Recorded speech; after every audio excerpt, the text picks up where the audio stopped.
अस्सलामुअलैकुम dear viewers, welcome back to my channel. जैसा कि आप लोग जानते हैं कि हम डिस्कस कर रहे हैं एनालिटिकल रीजनिंग। तो एनालिटिकल रीजनिंग के बारे में मैंने 2 वीडियोस पहले भी बनाई हैं, जिसमें मैंने उनमें से एक में इंट्रोडक्शन बताया है, एनालिटिकल को डिफ़ाइन किया था, हमने उसको ब्रेक डाउन किया था, उसको अंडरस्टैंड करने की कोशिश की थी कि एनालिटिकल रीजनिंग होती क्या है, इसका बेसिक पर्पस क्या है।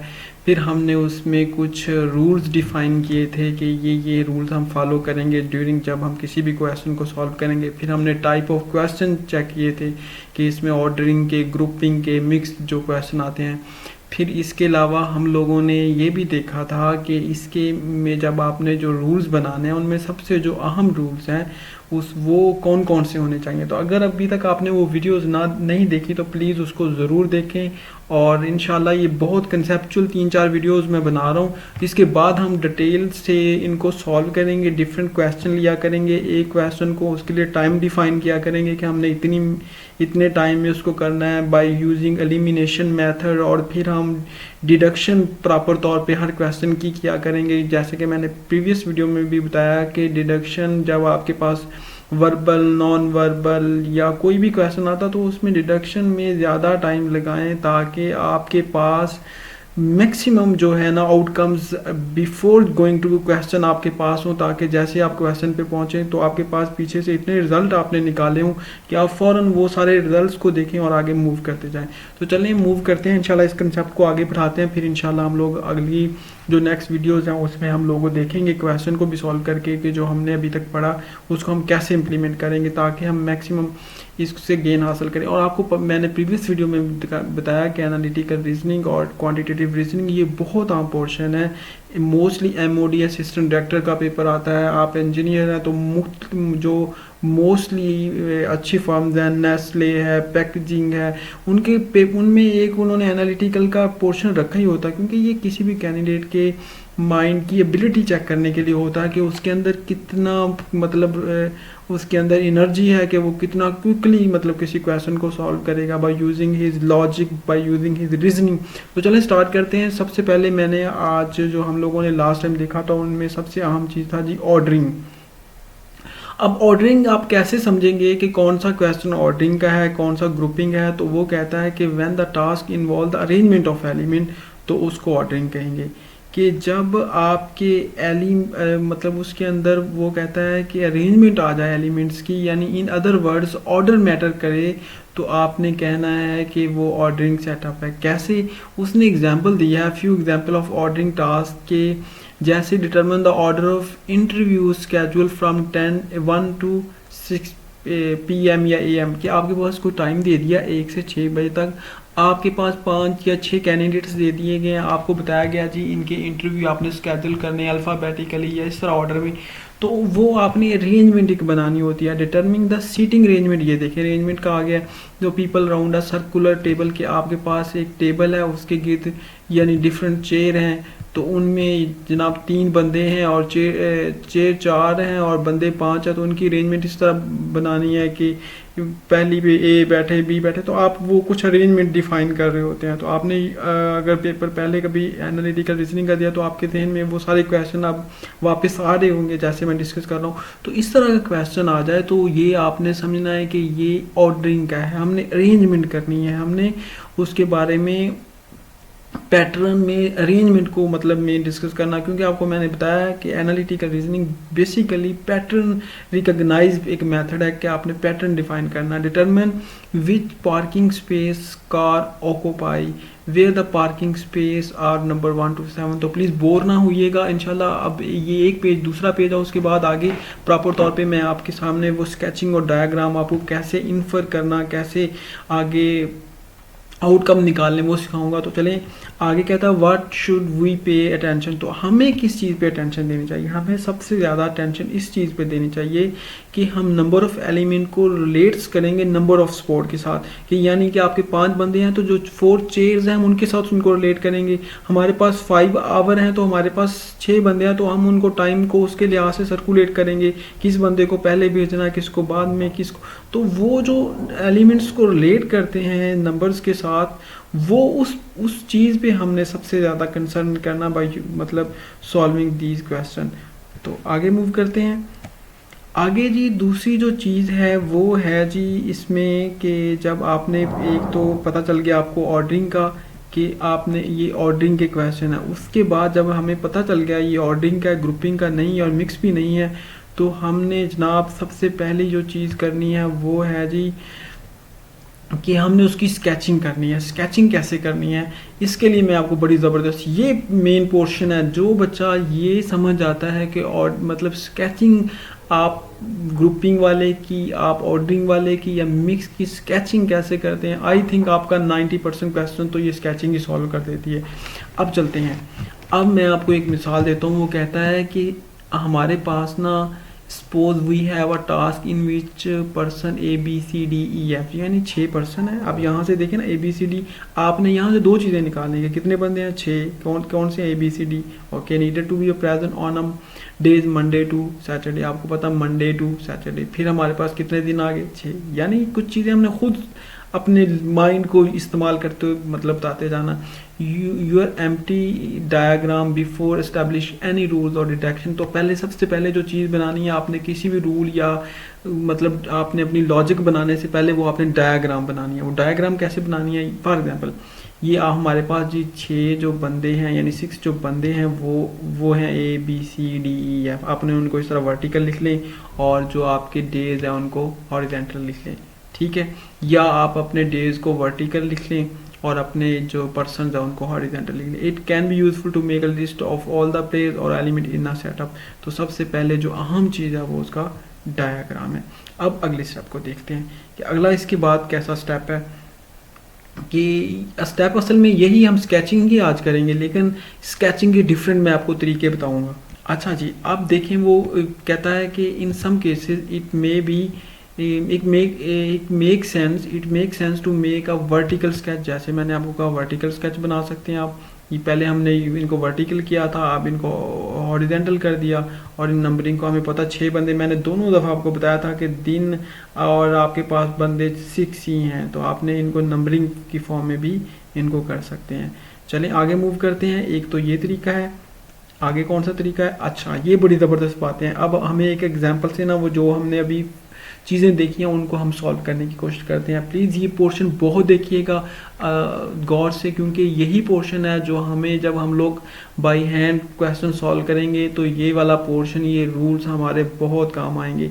ये 7 एग्जाम्पल है ना, ये आपको बताया करेंगी कि असल में कैसे आपने स्केचिंग करनी है। जिस बंदे ने स्केचिंग सीख ली उसका 50% क्वेश्चन, आगे लॉजिक कैसे करना है, क्वेश्चन को गौर क्या करना, वो मैं इंशाल्लाह नेक्स्ट वीडियो में बताऊंगा। नेक्स्ट हम बनाएंगे ग्रुपिंग की, फिर मिक्स, उसके बाद इंशाल्लाह हम डिटेक्शन प्रॉपर तौर पे करना शुरू कर देंगे। तो सबसे पहले ये देखें, वो कहता है A present on an early day. उसके पास जी 6 बंदे हैं।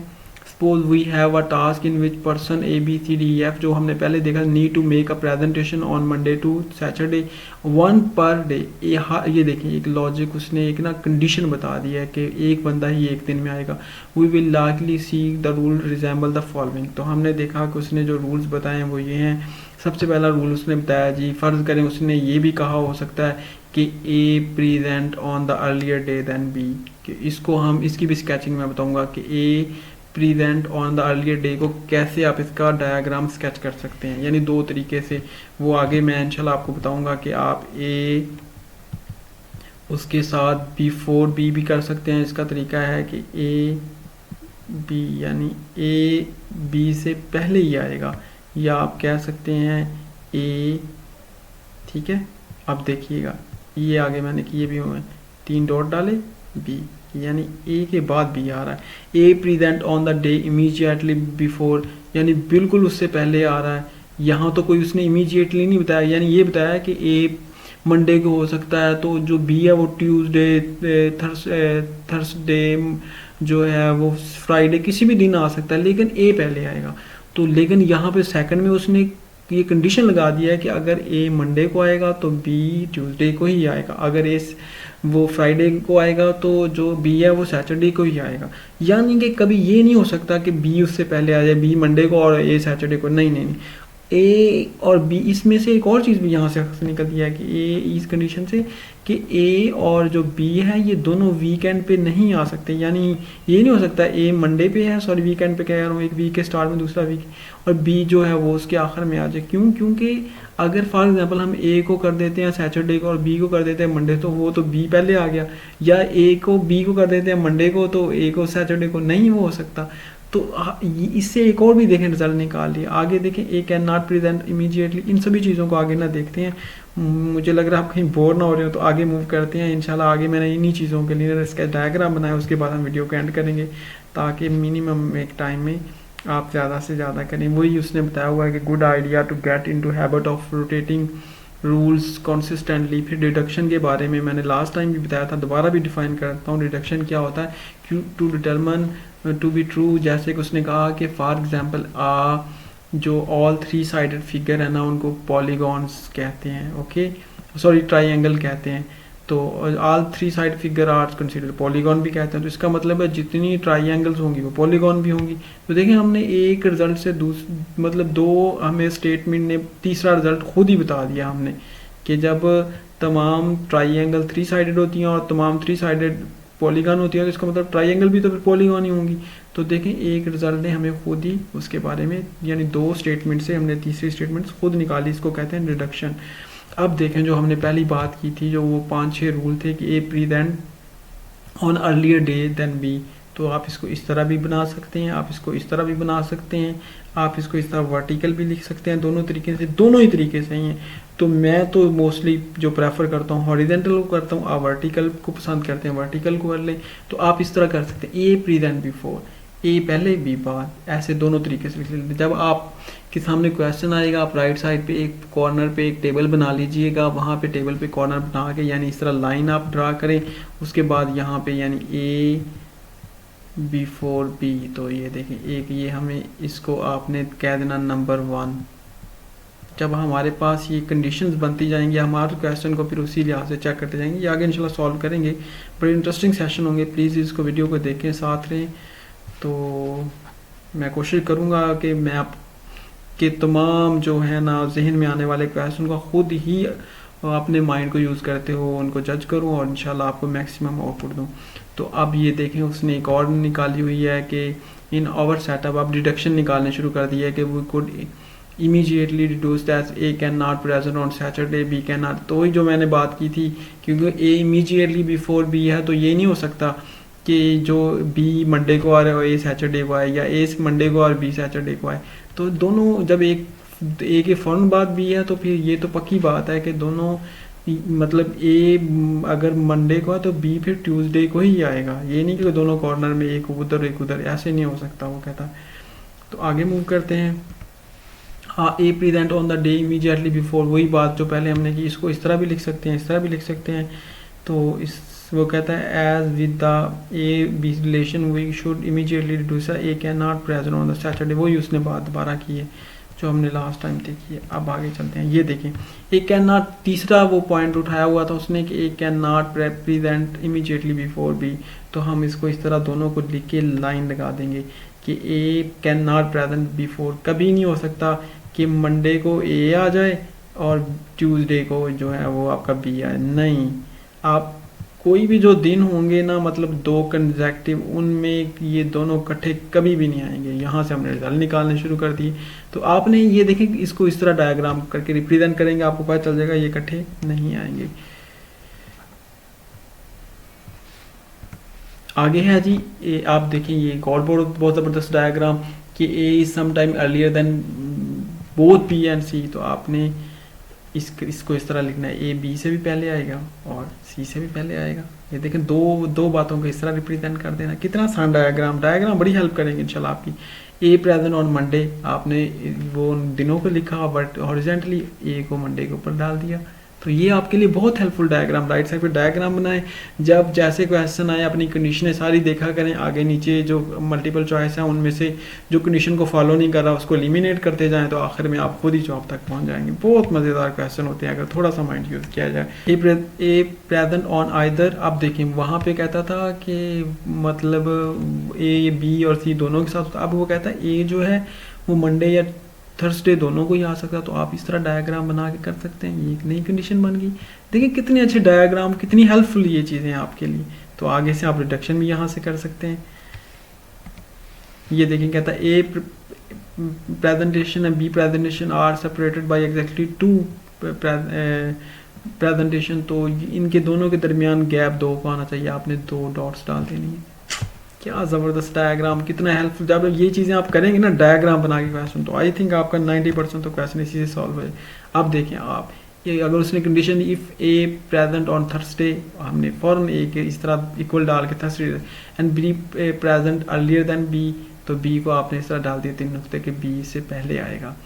तो अब वो कहता है कि ए थर्सडे को उसने मतलब आगे डिडक्शन निकालना शुरू कर दी कि बी जो है बिफोर एफ आ रहा, तो आप मतलब चूंकि ये इसके फ़ौरन बाद नहीं आएगा तो ये नहीं हो सकता कि ये थर्सडे को आए। तो मतलब हम उन्हीं चीज़ों से रिजल्ट निकालना शुरू कर देंगे। तो चलिए, अगर आपको ये वीडियो अच्छी लगी तो प्लीज़ लाइक करें। नेक्स्ट वीडियो में हम ग्रुपिंग की इसी तरह डायग्राम बनाएंगे, फिर मिक्स की, और फिर इंशाल्लाह प्रॉपर तौर पे हमारी जो पटरी है वो ट्रेन पे चढ़ जाएगी जब एक दफ़ा। तो फिर चाहे आप उसको मतलब 5वें जो भी गियर लगाते जाएं, एक दफ़ा मैं चाह रहा हूँ चाहे हम फर्स्ट गियर में रह के मैक्सिमम इस चीज़ को अंडरस्टैंड कर लें। एनालिटिकल रीजनिंग क्वेश्चन क्या है, इनके रूल्स क्या हैं, जो अगर वो वीडियोस नहीं देखें तो प्लीज़ देखें। डिडक्शंस क्या हैं, डायग्राम स्केचिंग कैसे करनी है। हमारे पास जब एक प्रॉपर तौर पे प्लानिंग हो जाएगी तो हम उस प्लानिंग को यूज़ करते हुए बड़े आसानी से और अपने एग्जैक्ट रिजल्ट पे पहुंच जाएंगे। जैसे कि वो एक साइंटिस्ट के बारे में आता है, आई थिंक ये क्या नाम है, आइंस्टाइन ने कहा था कि अगर मुझे किसी क्वेश्चन को सॉल्व करने के लिए 100 मिनट्स मिले तो मैं 95 मिनट प्लानिंग करूंगा और 5 मिनट उसको सॉल्व करने की कोशिश करूँ। तो आप 95 ना दें, आप कम से कम 50 मिनट्स जो है ना पैराग्राफ को समझ के स्केचिंग करके प्रॉपर तौर पे डिडक्शन करें। आपके पास पूरा एक मवाद जमा हो जाए, उसके बाद क्वेश्चनों को पढ़ते जाएं और इंशाल्लाह एलिमिनेशन का मेथड करते जाएं और इंशाल्लाह उनको सॉल्व करते जाएं। तो चलें नेक्स्ट वीडियो में मिलते हैं। अगर वीडियो प्लीज़ थोड़ी सी लेंथी हो गई तो इसके लिए माजरत। इंशाल्लाह अगली वीडियो में मिलते हैं। अगर आपको अच्छी लगी लाइक करें, दोस्तों से शेयर करें, और आपके लाइक करने से, हमारे चैनल को सब्सक्राइब करने से, शेयर करने से हमारी हौसला अफजाई होती है। Thank you so much. फी मान अल्लाह हाफिज़।